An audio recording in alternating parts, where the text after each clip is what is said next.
ဆရာကကောင်မလေးကိုပေါင်1000လေးတဲ့ခြေချင်းတွေဝတ်ခိုင်းထားပါတယ်ဒါပေမဲ့9ပေါင်ပဲလေးတယ်လို့လိန်ပြောထားတာပါအဖြူစင်တဲ့ကောင်မလေးကလည်းဒါကိုတကယ်ကြီးယုံနေရှာတာပေါ့ဒီလိုနဲ့ခြေချင်းတွေဝတ်လျက်သားနဲ့ပဲရေကူးပြိုင်ပွဲကိုဝင်ပြိုင်ခဲ့တယ်ပြိုင်ပွဲမှာမထင်မှတ်ပဲခြေချင်းတွေကကျွတ်ထွက်သွားခဲ့တာပါအဲ့ဒီမှာရေကန်တစ်ခုလုံးပြင်းပြင်းထန်ထန်တုန်ခါသွားပြီးကောင်မလေးကရေကန်ထဲကနေလွင့်စင်ထွက်သွားကပန်းတိုင်စီတန်းရောက်သွားပါလေရောတကယ်တော့ကောင်မလေးကရေကူးပါရမီရှင်တယောက်ပါဒါပေမဲ့သူ့ကိုယ်သူယုံကြည်မှုလုံးဝမရှိသူပေါ့သူငငယ်လေးကလေးကအမေဆုံးသွားခဲ့ပါတယ်သူ့ဖေကနောက်အိမ်ထောင်ပြုတ်လိုက်ပြီးမိထွေးဖြစ်သူကမေရီရာဆိုတဲ့သမီးတယောက်မွေးဖွားခဲ့တယ်ဒီလိုနဲ့ကောင်မလေးဟာမိထွေးနဲ့မေရီတို့ရဲ့နှိပ်စက်တာတွေကိုအမြဲတမ်းခံနေခဲ့ရတာပါသူ့အတွက်စိတ်သက်သာရတဲ့တခုတည်းသောနီလန်ကတော့မြစ်ထဲမှာရေကူးနေရတဲ့အချိန်မှာပဲတနေ့တော့မြစ်ကမ်းနားမှာရေကူးဆရာ3ယောက်နဲ့တွေ့ဆုံခဲ့ပါတယ်သူတို့ကရေကူးပညာတွေအကုန်သင်ပေးခဲ့ပြီးပေါင်1000လေးတဲ့ခြေချင်းတွေကိုဝစ်ဆင်ခိုင်းခဲ့တာပေါ့တနေ့အိမ်ပြန်ရောက်တဲ့အခါမေရီကသူ့အမေရဲ့ပစ္စည်းတွေကိုမိရှို့လိုက်တာကိုတိလိုက်ရပါတယ်ကောင်မလေးရန်ကိုဒေါသထွက်သွားပြီးလှုပ်ရက်လွန်းတယ်လို့မေရီကိုအော်ဟစ်လိုက်တာပေါ့ပြီးတော့မေရီကိုပြင်းပြင်းထန်ထန်တွန်းထုတ်လိုက်တယ်မေရီလည်းဒေါသထွက်ပေမဲ့ကောင်မလေးကိုမနိုင်မှန်းသိတော့မိဘတွေစီတိုင်တန်းဖို့ပြေးထွက်သွားပါတော့တယ်မကြခင်မှာပဲအစီခံ2ယောက်ကကောင်မလေးကိုမိဘတွေရှေ့ဆွဲခေါ်လာကြပါတယ်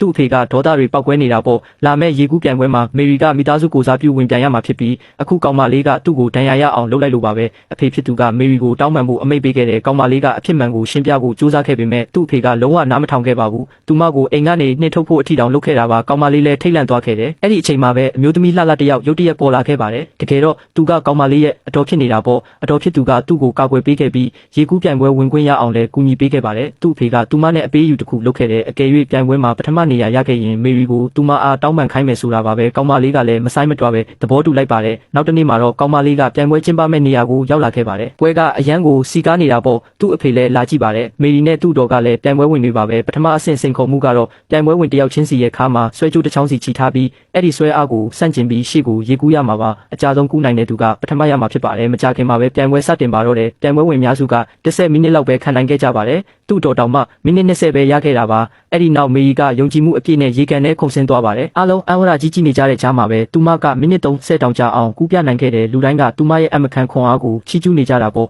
သူ့အဖေတောင်မှမေရီပဲချန်ပီယံဖြစ်တော့မယ်လို့ထင်နေခဲ့ပါတယ်ဒါကိုမြင်တော့ဘေးနာကကောင်မလေးကအရန်ကိုစိုးရိမ်သွားခဲ့တယ်ဘာလို့လဲဆိုတော့မေရီပြီးရင်သူ့အလက်ရောက်ပြီလေစက်တင်ပေးမှမှုဇလန်းလေးကိုသဘောကျရင်ဖော်လို့လုပ်ခဲ့နော်